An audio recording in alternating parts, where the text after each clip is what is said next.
So hey guys, welcome back to new video. So friend, आज की इस video में हम लोग बात करने वाले हैं इलेक्ट्रोफोरेसिस के बारे में कि इलेक्ट्रोफोरेसिस क्या होती है, कौन कौन से फैक्टर होते हैं जो कि इलेक्ट्रोफोरेटिक मोबिलिटी को अफेक्ट करते हैं और इसके एप्लीकेशन देखेंगे आज की इस वीडियो में।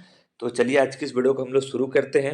एक तो लाइक और शेयर ठोक दीजिए, महाकाल का लाइक और शेयर ठोक दीजिए 5,000। तो सबसे पहले देख लेते हैं कि इलेक्ट्रोफोरेसिस वर्ड्स का मतलब क्या होता है। तो इसको हम लोग दो पार्ट में ब्रेक करते हैं, electro plus phoresis. Electro means आप समझ सकते हो कि इलेक्ट्रिसिटी से रिलेटेड, और फोरेसिस मीन्स होता है टू सेपरेट आउट, यानी किसी चीज को इलेक्ट्रिसिटी की मदद से सेपरेट करना या अलग करना, इसी को हम लोग क्या बोलते हैं, इलेक्ट्रोफोरेसिस।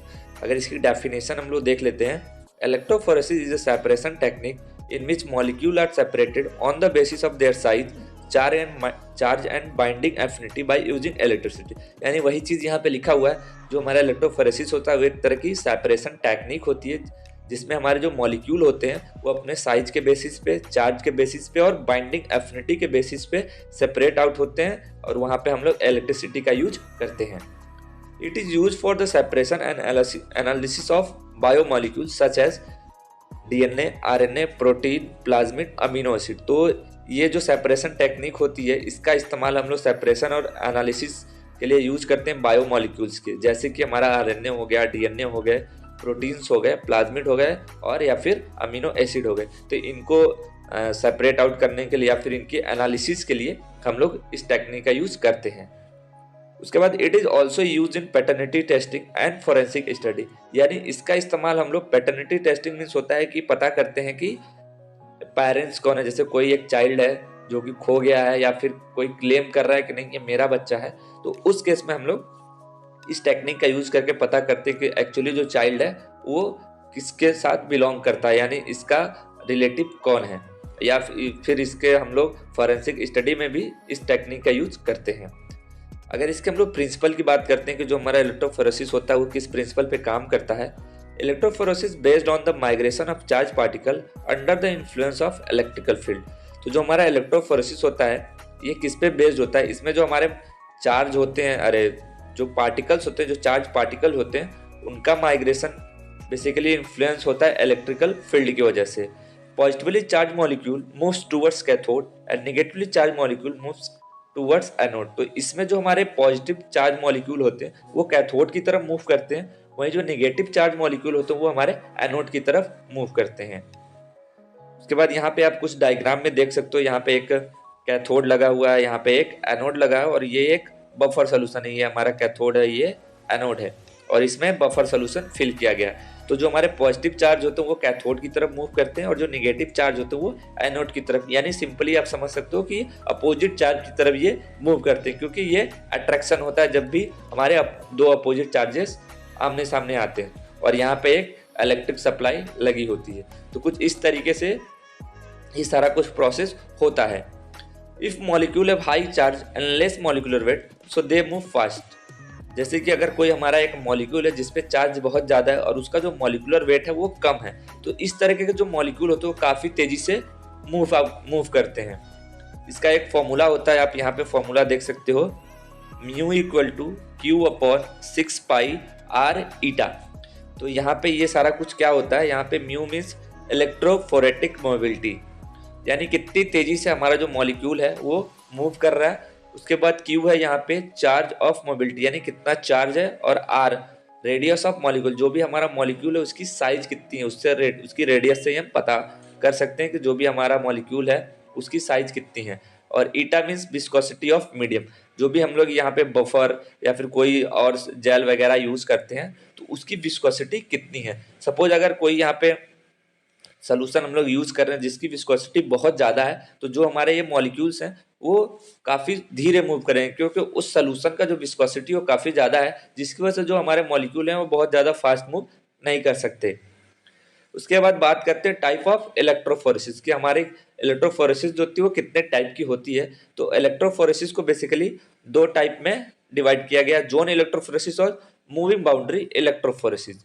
जोन इलेक्ट्रोफोरेसिस में क्या आता है, हमारा paper electrophoresis, gel electrophoresis, cellulose acetate electrophoresis और थिन लेयर इलेक्ट्रोफोरेसिस।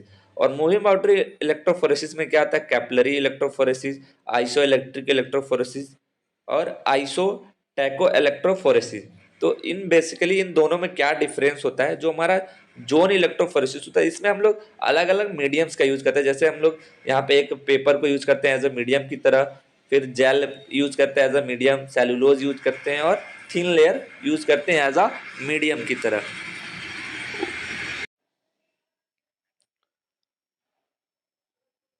वहीं जो हमारा मूविंग बाउंड्री इलेक्ट्रोफोरेसिस होता है, इसमें बेसिकली दो इलेक्ट्रोड लगी होती हैं, उसके अंदर सोल्यूशन हम लोग डालते हैं, उसके बाद जो भी कंपोनेंट या मॉलिक्यूल होते हैं वो सेपरेट आउट हो जाते हैं। तो यही बेसिकली दोनों में डिफरेंस होता है, जोन इलेक्ट्रोफोरेसिस और मूविंग बाउंड्री इलेक्ट्रोफोरेसिस में। उसके बाद इसके कुछ फैक्टर्स हम लोग देख लेते हैं कि कौन कौन से फैक्टर होते हैं जो कि इलेक्ट्रोफोरेटिक मोबिलिटी या फिर सिंपली आप समझ लो इलेक्ट्रोफोरेसिस को अफेक्ट करते हैं। तो इसमें कुछ फैक्टर दिए गए हैं, जैसे फर्स्ट है electric field. Separation of molecule depend on electric field. जैसे कि जो भी हम लोग यहाँ पे इलेक्ट्रोफोरेसिस की टेक्निक यूज करते हैं या फिर मेथड यूज करते हैं, तो यहाँ पे इलेक्ट्रिक फील्ड काफी ज्यादा मैटर करता है, क्योंकि जो मॉलिक्यूल का सेपरेशन होता है वो इलेक्ट्रिक फील्ड पे ही डिपेंड होता है। जैसे कि if current increase migration also increase, जैसे कि अगर हम लोग यहाँ पे करंट बढ़ा देते हैं तो जो माइग्रेशन है मॉलिक्यूल्स का वो बढ़ जाता है। तो ये इस तरीके से इलेक्ट्रिक फील्ड जो होता है वो अफेक्ट करता है इलेक्ट्रोफोरेसिस मोबिलिटी को। Second, size and shape of molecule. Size and shape of molecule also affect, तो जो हमारे मॉलिक्यूल का शेप या फिर साइज है वो भी यहाँ पे माइग्रेशन को अफेक्ट करता है, क्योंकि अगर हमारा जो जैसे कोई मॉलिक्यूल है उसका साइज अगर बढ़ता है तो यहाँ पे उसका माइग्रेशन कम हो जाता है। नेक्स्ट यहाँ पे फैक्टर आता है पीएच या फिर buffer. The direction and migration also affected by pH, so to maintain pH buffer solution are use. तो जैसे कि अगर हम लोग माइग्रेशन यहाँ पे कर रहे हैं मॉलिक्यूल का, तो वो भी अफेक्ट होता है अगर उस सोल्यूशन का पीएच एक्यूरेट नहीं है। तो वहां पे हम लोग क्या करते हैं, बफर का यूज करते हैं, जिसकी वजह से हमारा जो पीएच है उस सोल्यूशन का वो मेंटेन रहे। To maintain pH buffer solution are use. उसके बाद नेक्स्ट जो फैक्टर होता है वो होता है मीडियम। जो भी सपोर्टिंग मीडियम है वो किस तरीके से अफेक्ट करता है। The medium should be इनट, otherwise it also can affect electrophoresis. तो जो हम लोग वहां पे मीडियम यूज कर रहे हैं, अगर वो इनट नहीं होगा तो उसकी वजह से भी जो हमारे इलेक्ट्रोफोरेसिस की प्रोसेस है वो अफेक्ट हो सकती है। अगला फैक्टर है temperature. Temperature can affect the mobility of molecule in electrophoresis which can change the efficiency of their separation. जो टेम्परेचर है ये भी हमारा मॉलिक्यूल की मोबिलिटी को अफेक्ट कर सकता है इलेक्ट्रोफोरेसिस में, और इस तरीके से उसकी जो इफिशियंसी है सेपरेट आउट होने की वो भी अफेक्ट हो सकती है। High temperature molecule move faster which can reduce the resolution of separation. जैसे कि अगर हम लोग टेम्परेचर बढ़ा देते हैं तो उस वजह से क्या होगा, जो मॉलिक्यूल होगा वो काफी तेजी से मूव करने लगेगा, जिसकी वजह से उसकी जो सेपरेशन की प्रोसेस है उसमें कुछ कमी आ सकती है, यानी वो प्रोसेस जो होती है वो स्लो आउट हो सकती है। जो भी मॉलिक्यूल माइग्रेट कर रहे हैं वो उस रेट से माइग्रेट नहीं कर पाएंगे, या तो बहुत तेजी से करने लगे या फिर हम लोग टेम्परेचर कर दे तो बहुत ही धीरे करने लगे। तो इस तरीके से भी जो हमारी इलेक्ट्रोफोरेटिक की प्रोसेस है वो अफेक्ट हो सकती है। तो आई होप आपको सारा कुछ समझ में आ गया होगा अभी तक। उसके बाद हम लोग इसका एप्लीकेशन देखेंगे, क्या क्या एप्लीकेशन होते हैं इलेक्ट्रोफोरेसिस का, यानी कहाँ कहाँ पे इस टेक्निक को हम लोग यूज करते हैं। तो इसमें कुछ यूजेस दिए गए हैं, जैसे कि फर्स्ट है in the separation of DNA and RNA. इसका इस्तेमाल हम लोग डीएनए और आरएनए को सेपरेट आउट करने के लिए भी करते हैं। इन the separation of amino acid and protein, protein और अमीनो एसिड के सेपरेशन में भी इलेक्ट्रोफोरेसिस टेक्निक का यूज किया जाता है। In the separation of antibiotics, antibiotic की भी सेपरेशन में इलेक्ट्रोफोरेसिस टेक्निक का यूज किया जाता है। In the separation of enzyme and lipozyme, यानी एंजाइम और लिपोप्रोटीन्स में भी इसका इस्तेमाल किया जाता है, यानी इनकी मदद से आप एंजाइम और लिपोप्रोटीन को सेपरेट आउट कर सकते हो। उसके बाद है it is use in the determination of impurities, यानी इसका इस्तेमाल हम लोग इम्प्योरिटी को डिटरमाइन करने के लिए भी करते हैं। It is use in paternity testing, यानी जैसा कि मैंने ऊपर आपको बताया था, इसका इस्तेमाल हम लोग पैटर्निटी टेस्टिंग यानी पेरेंट्स को डिटरमाइन करने के लिए भी करते हैं कि एक्चुअली कोई जैसे चाइल्ड है तो उसका एक्चुअल पेरेंट्स कौन है, तो उसको भी आइडेंटिफाई करने के लिए हम लोग इलेक्ट्रोफोरेसिस टेक्निक का यूज करते हैं। Use in forensic studies like criminal cases, जैसे इसका इस्तेमाल हम लोग फॉरेंसिक स्टडी में भी करते हैं। जैसे कुछ क्रिमिनल केसेस आते हैं, जैसे कि रेप वगैरह के जो केसेस होते हैं, वहां पे हम लोग इलेक्ट्रोफोरेसिस टेक्निक का यूज करके देखते हैं कि एक्चुअल में क्रिमिनल कौन है। तो इस तरीके से हम लोग इलेक्ट्रोफोरेसिस की टेक्निक को करते हैं। आई होप आपको वीडियो हेल्पफुल लगी हो। वीडियो हेल्पफुल लगे तो वीडियो को लाइक कीजिएगा और ऐसे ही वीडियो के लिए हमारे चैनल को सब्सक्राइब कर लीजिए।